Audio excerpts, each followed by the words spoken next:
Saudara-saudara semuanya, pada hari ini materi kita lanjutkan ke materi berikutnya, yaitu tentang use case diagram, di mana ini merupakan lanjutan dari materi yang sebelumnya. Barangkali saudara pernah mempelajari materi ini sebelumnya atau mungkin paralel dengan materi-materi yang lain. Materinya ini berkaitan dengan, kalau mata kuliahnya analisa proses bisnis, perancangan model bisnis, atau boleh juga disebut sebagai pemodelan bisnis. Ya, barangkali ini sudah disampaikan oleh dosen sebagai pengantarnya, itu use case diagram. Ini materinya saya ambil dari slide dari penulis bukunya langsung.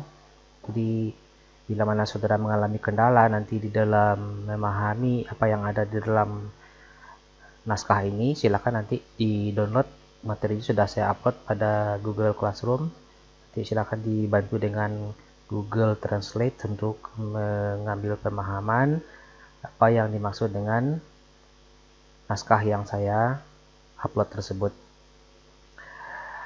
Nah, kalau kita lihat yang use case ini, tentu kita harus paham dulu apa itu use case. Use case itu, kalau saya ambil sebuah bahasa penyederhanaan, ini merupakan salah satu bentuk diagram yang menggambarkan bagaimana seorang atau sesuatu dapat berinteraksi dengan sistem.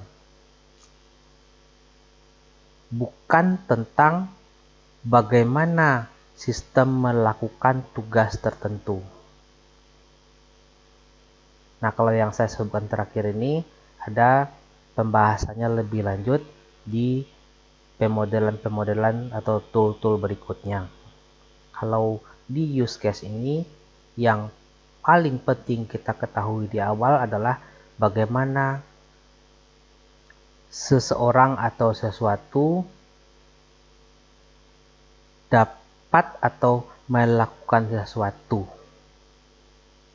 Nah, nanti baru di turunannya itu baru ada bagian-bagian atau aspek-aspek yang lebih detail terkait dengan bagaimana melakukan hal itu. Sekarang kita lihat dulu dari formulasinya secara umum saja. Nah, misalnya seperti Anda seorang nasabah, misalnya seorang nasabah bank, Anda menggunakan mesin ATM, dan di ATM tersebut Anda sebagai nasabah itu dapat melakukan hal-hal apa saja. Misalnya menarik uang pecahan 100.000 atau nominal 100.000, menarik uang nominal 500.000, menarik uang dengan nominal 1 juta. Kemudian transaksi lainnya. Kemudian pilihan layanan lainnya. Pembayaran dan pembelian misalnya seperti itu. Itulah yang use case-nya. Dan tentu saja Anda tidak perlu terlebih dahulu memikirkan bagaimana cara sistem melayani request Anda terhadap tadi yang saya sebutkan di awal, uang 100.000 tadi. Itu ada bagian lain yang membahasnya. Jadi tidak akan dibahas, misalnya begitu Anda pencet tombol 100.000 di mesin ATM itu, maka selanjutnya terjadi adalah misalnya proses pengecekan saldo rekening Anda. Itu belum kita bahas di bagian itu. Bagian ini ya, belum kita bahas.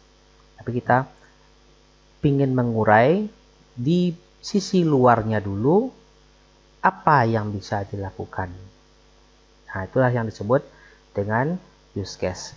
Jadi kalau secara pemaknaan di sini, ini adalah sebuah cara yang formal untuk merepresentasikan bagaimana sebuah sistem bisnis atau bagaimana sebuah sistem berinteraksi dengan lingkungannya atau lingkungan luarnya.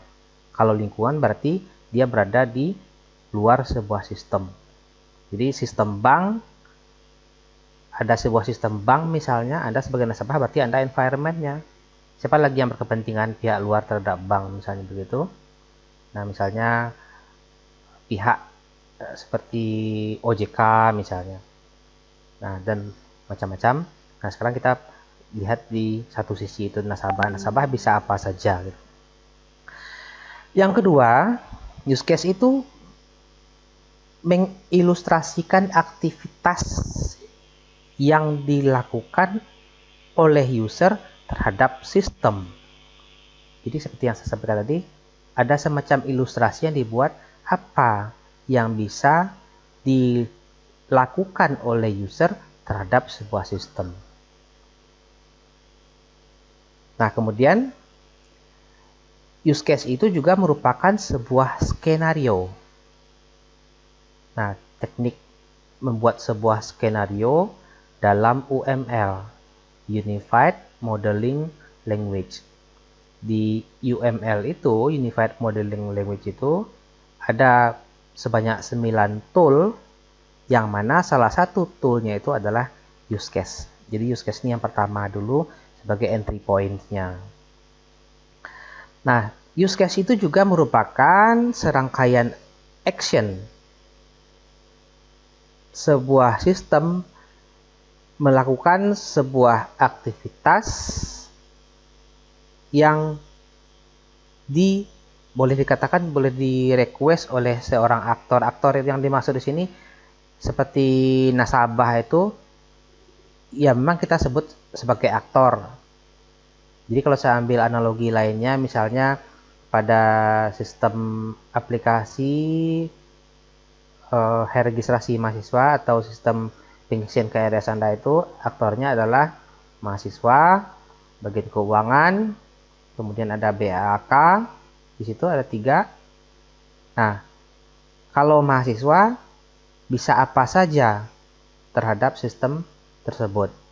Jadi kalau mahasiswa kan bisa merubah profilnya, melihat transkrip nilai sementara boleh, atau melihat kartu hasil studi, kemudian mengisi kartu rencana studi. Seperti itu.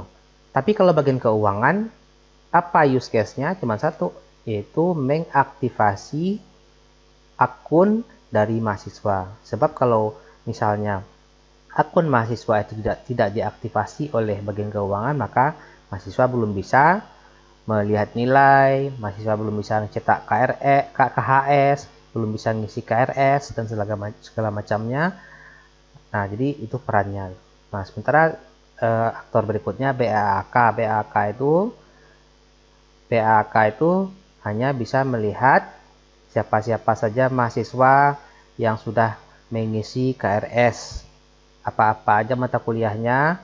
Nah, kemudian diklasifikasikan berdasarkan prodi teknologi informasi berapa orang, prodi informasi berapa orang, prodi misalnya teknik informatika berapa orang. Jadi BAK butuh informasi seperti itu, sehingga BAK tahu mahasiswa total yang aktif di semester ini adalah sekian orang. Jadi seperti itu. Nah, tentu perlu kita ketahui dulu apa itu aktor. Aktor itu adalah sebagai pengguna atau bagian luar dari sebuah sistem yang berinteraksi dengan sistem. Nah, jadi seperti yang saya katakan tadi, seperti contoh sistem yang saya sebutkan tadi, pengisian KRS, ya sistemnya ya sistem pengisian KRS, seperti yang aktornya tadi adalah mahasiswa, kemudian bagian keuangan, dan yang ketiga adalah satu lagi BAK. Jadi 3 itu ya. Nah, use case itu menggambarkan skenario yang digambarkan interaksi antara pemakai dengan sistem dan sistem itu sendiri. Jadi misalnya ada server misalnya. Jadi server itu juga bisa diklasifikasikan sebagai aktor.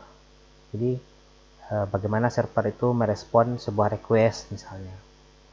Atau bisa juga ada di situ aktornya adalah administrator dari sistem.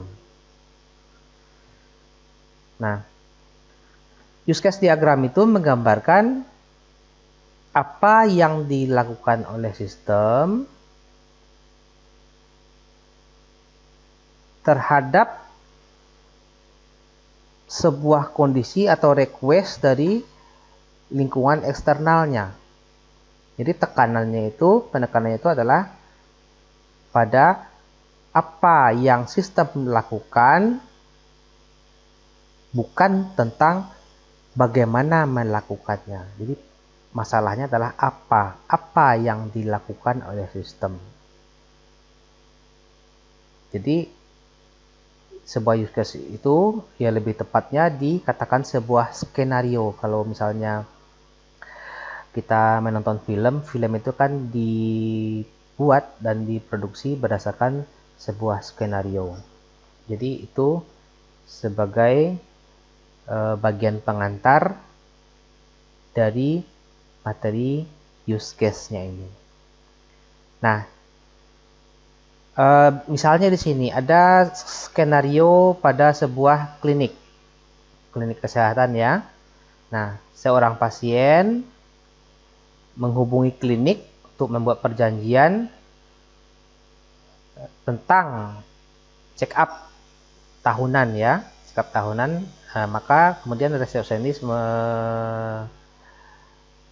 mencari atau coba menemukan slot waktu yang bisa di booking dan jadwalnya untuk pelaksanaan proses check up tersebut.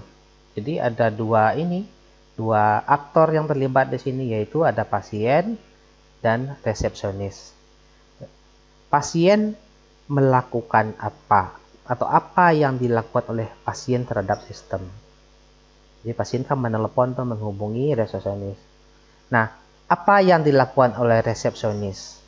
Resepsionis mengecek jadwal untuk membuat perjanjian dan misalnya kalau ada di situ booking ya, kalau misalnya di booking itu dijadwalkan kapan waktunya. Kan kalau misalnya ada seorang dokter misalnya ada beberapa slot waktu yang tersedia. Nah, jam berapa atau sesi yang keberapa bisa diisi oleh pasien yang membuat perjanjian ini. Jadi seperti itu. Nah, jadi yang perlu diingat bahwa use case itu merupakan ringkasan dari skenario untuk sebuah tugas atau fungsi atau sebuah sasaran. Jadi kalau misalnya sebuah use case itu dinarasikan dalam sebuah teks atau kalimat, itu bakal sangat panjang sekali. Nah, itu bagian pengantar dari materi ini. Nah, bagian lainnya mungkin bisa dilihat tahapannya, yaitu apa yang mesti dilakukan. Yang pertama, identifikasi dulu aktornya. Ini yang menjadi salah satu tugas dari analis, mengidentifikasi siapa aktor dari sistem itu. Kalau sistemnya sudah jelas, siapa aktornya atau siapa yang akan berinteraksi. Contoh misalnya dibuatlah ATM. Nah, yang akan berinteraksi dengan ATM ini siapa ya? Nasabah gitu. Nah, berarti nasabah. Nah, ada nggak bagian-bagian lainnya? Misalnya ada administrator misalnya. Itu juga aktor. Jadi, aktor itu melakukan apa-apa saja gitu. Nah, nanti ada bagian yang mendekomposisi dari use case itu, diurai lagi use case tersebut. Misalnya contoh kayak di mesin ATM, kalau Anda misalnya pilih menu pembelian, kan banyak pilihan tuh. Misalnya pilihan pertamanya pembelian pulsa, kemudian pembelian token misalnya, pembelian tiket itu terbagi lagi, turun lagi ke bawah, ada tiket pesawat, tiket kereta api, tiket bis, tiket bioskop, dan lain-lain. Nah, kalau tiket pesawat turun lagi jadi use case yang lebih kecil. Misalnya tiket pesawat Garuda misalnya. Kemudian ada Lion Air, Batik, kemudian Citylink, AirAsia dan seterusnya ada di situ. Nah, jadi itu ada bagian berikutnya yang mengurai use case tersebut. Nah, jadi seperti itulah kira-kira gambaran umumnya. Dan bagian lainnya silahkan dilihat pada slide yang saya berikan. Dan sekarang saya mau tunjukkan satu lagi tentang contoh dari use case ini. Jadi ini saya tutup dulu. Saya untuk pindah ke slide berikutnya.